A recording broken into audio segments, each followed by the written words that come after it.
Hey guys, and what's going on? Tyrauku here, and I hope you're all doing great. Today, we have an event going on that a lot of you are probably just skipping. Last week, we had the 2 times chance to open up a legendary champion from Sacred Shards, which obviously, if you had Sacred Shards, you likely went ahead and opened them up, right? I mean, because most people did. Unless you were very late in the game and just waiting for 10x's, you probably already opened up these shards. Now, I didn't have very many Sacreds at the time, and I just waited. I got a few since then. I got a few right as the event ended, but then I had to go and purchase some. So don't forget to leave a like on this video, leave a comment down below what you think of my pulls, and subscribe if you're not already. So if you guys are interested, the Helior, I don't know how you say his name, but the pack that came out is $135 USD total, and it has 7 sacreds and 1,350 gems. So I don't know exactly how much silver, but if you're interested in that, there you go. That's the information on that. Good luck if you guys do end up going for it. Now, we have 10 times chance to pull Warlord from Voids, and then we have a guaranteed chance to pull Helior whenever we open 15 Sacreds. Now, unfortunately, this is going to be a Hail Mary of a shard opening session, basically. I would love to get Warlord. My last 2 champions that I got from Voids were a dupe Visix and a dupe Arbiter. It's been a little while since I've got a Void Legendary. Definitely not close to Mercy though, so I don't know what we're gonna get from these 17 shards. Though I do have to say, my last 10x for Kymar was amazing. I got him in 2 shards and was not even close to Mercy. My last 10x with Necrit, I got him in 3 shards. So we're hoping that I can get Warlord within 17, and then I'm hoping that I get Valkyrie, Trunda, or Foley, or so many different champions from these sacreds. I really hope I just don't end up with Helior by himself. I mean, granted, that's kind of what I've expected, but we'll see in just a few seconds, guys, what this is going to be. I'm going to go into a chat and enter a secret code. You guys can try this one out as well. Let's go to chat 432. It doesn't really matter. Oh, that's not 4. Let's go to chat 432 and enter code 322657. 322657. Now, when it comes to the 10x champions that are in the Sacred Shards, I already have Biggin, and I don't want Roxanne. I don't want either one of these champions. Norog would be okay, but we'll see what we get. And all the other champs would just be duplicates anyways. But let's start with some Void Shards, and then we'll jump into the Sacred Shards. I mean, we know we're going to get a Legendary from there. So I'm going to go through these Voids. Oh, man, this would be literally perfect. If I can get Warlord from these 17 shards, I will be beyond happy with this shard opening session. Now, do I think I'm going to get him? Yes, I do. I thought it was going to be gold for a second. Nah, I don't think I'm going to get him. We're going to see. We're going to see. Let me know, guys. Did you guys open up Void Shards, and did you get Warlord? I've seen some people in my Discord today getting Warlord from just a few shards. Now, my luck has kind of, I think, ran dry, probably. My last legendaries have been Bad El, Kymar, Septimus, Necrit. I believe those are my last 4. So if you want to mention some top tier, very solid pulls, those are it. So if I don't get him here, I mean, I can understand. You can only ask for so much, right? But it would be sick if I got him. He's an amazing champion. I think everybody knows how good he is. Amazing in the arena. Use him for faction wars. I could use him for a lot of places. Now, when it comes to the sacreds, I opted for purchasing those. Guaranteed legendary versus purchasing some voids, which would kind of be up in the air. I don't love pulling these because I want to get the summon event done, but the sacred shards are going to finish out the summon event.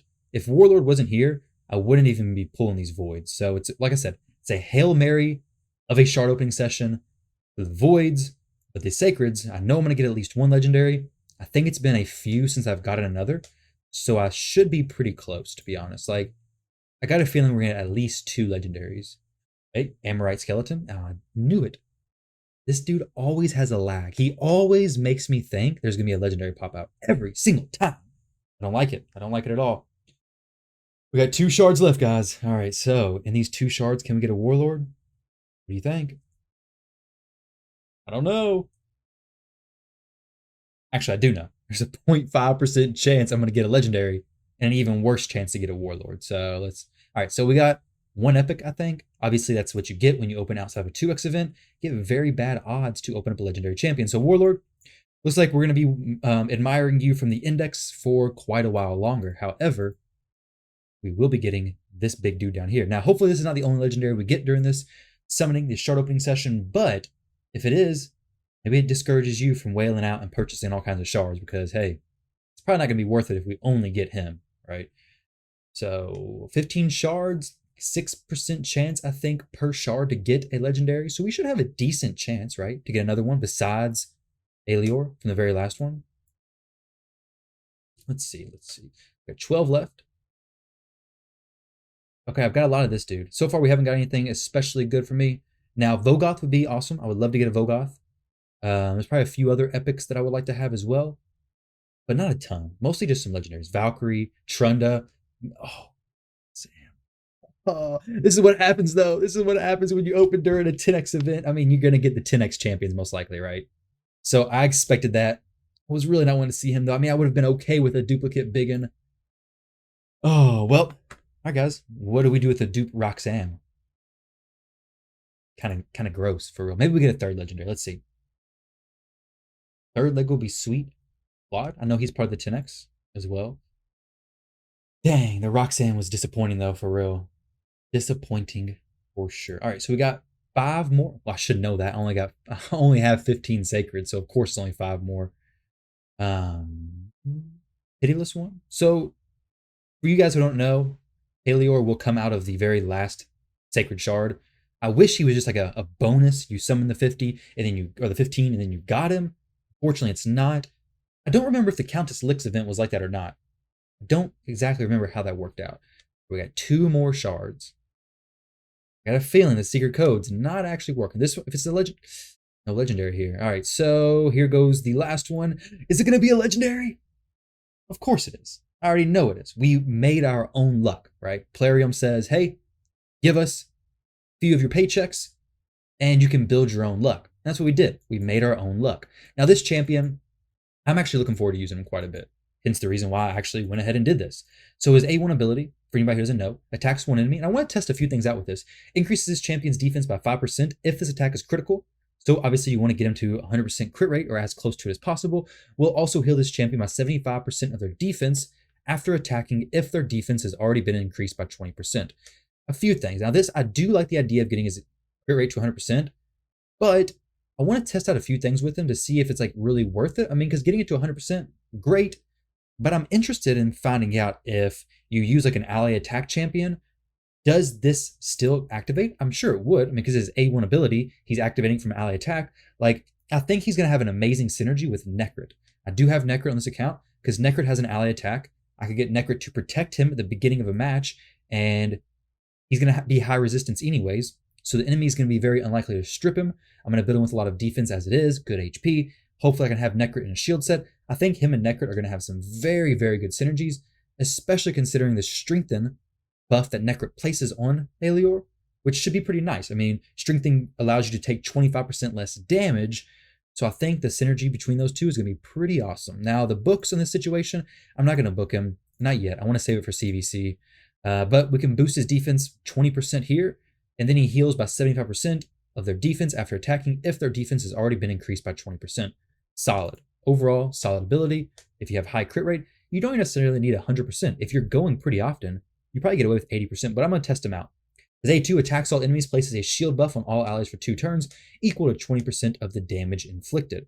Now, this is very similar to Miscreated Monster, Sir Nick, champions like that, who place a shield based on the damage they deal. Pretty good ability. 3 turns when fully booked. You could use this on things like the Scarab King, obviously, but with Brogni in the game, I think Brogni is just a better option.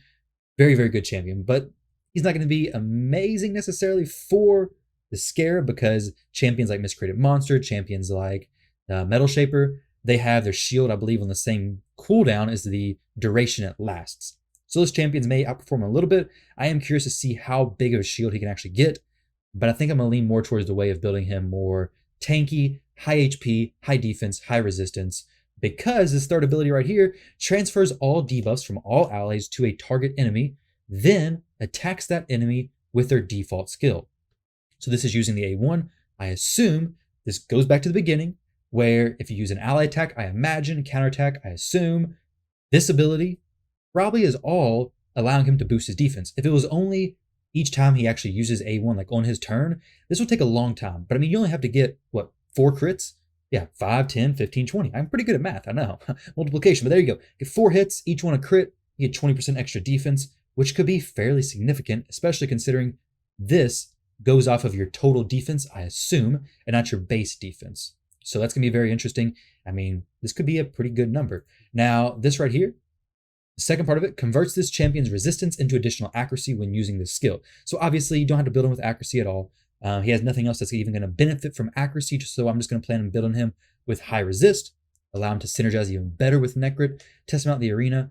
Being Force Affinity gives him an even bigger advantage because champions like Trunda, which in case you guys aren't aware, maybe you've been hiding under a rock, but Trunda hits pretty hard. All right, he's Force Affinity. She's magic. So there you go. She's already got a chance to weak hit against him. And then this ability right here, she's gonna be weak hitting Helior. So the damage he absorbs from the allies on the team may not kill him. I'm hoping it doesn't. I'm hoping with Necrit there's enough synergy that Necrit and Helior, maybe even Arsuga and Duchess, doesn't have a win condition, but I imagine that'd be a pretty tough team. But like I said, I plan to test all this stuff out on stream tonight. If you guys want to stop by twitch.tv/Tyrauku, I plan to go live about 11 p.m. Eastern time. If you guys join the Discord, which is a link down below, there is a section which actually says the time in the Eastern US. So that's the time zone that I'm in. So if you guys want to stop by the stream at 11 p.m., just check it there. You'll see what time it is where I'm at. So this ability right here, whenever an ally that has 2 or more debuffs is attacked, this champion will absorb 30% of the damage inflicted on that ally. So this could be very, very good or very, very dangerous. I mean, you got to keep in mind, if you're just bringing him in there with no shield set, not very high resist, if he's getting easily stripped by Madame Ceres, obviously, if the enemy brings in like a Yoshi or something like that, which all this is talking about the arena, he's going to be great in other areas of the game as well. Spiders, dragons, Ice Golem. If you pull him as a early game, mid game player, he's going to be very, very helpful. Very good survivability, I can already imagine. But this ability, definitely like a Arsuga, you can absorb too much damage and just die.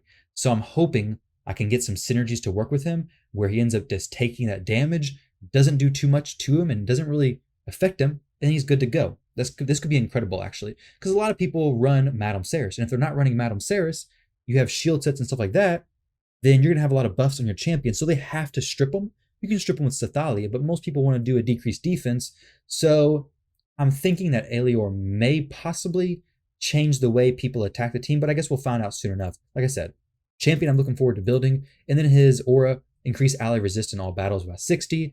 This is a good aura. Champions like Necrit have this similar aura. He's a void legendary, so having an affinity legendary champion with a very similar aura, actually pretty nice. I mean, it's all battles, so you can't complain about that.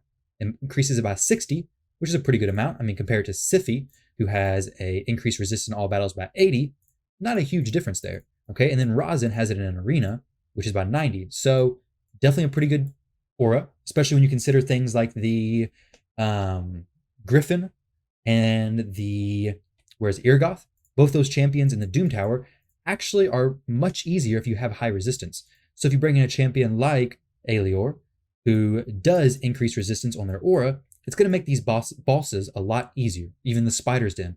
A lot of areas benefit from having higher resist. So guys, the shard pulls may not have gone amazing, but I do look forward to building out Helior. I'm probably messing up his name. I do look forward to building out the Sun Dude, all right? So if you want to check it out, stop by the stream. I'll probably do a video on him soon, kind of go over my thoughts and opinions on him. Also, let me know, did you pull Warlord in this event, or did you get super lucky and pull a Valkyrie or a Trunda? My top 2 wanted champions. Valkyrie probably being a little bit higher. I would love to have her from the Ancient Shards next time we actually pull those. But nonetheless, guys, if you want to check out one of my other Void Shard videos, it'll be linked at the end of this one. Click that. Super lucky pulls there. And I hope you guys have good luck with your pulls if you decide to pull. Thank you all very much for watching. And oh, let me claim these events real quick, in case you guys are interested. So we'll claim this stuff. Oh, look, we opened up like $300 worth of shards. I would hope we finish all this stuff. All right, guys, I appreciate you stopping by. Thank you all very much for watching. I'll catch you in the next video.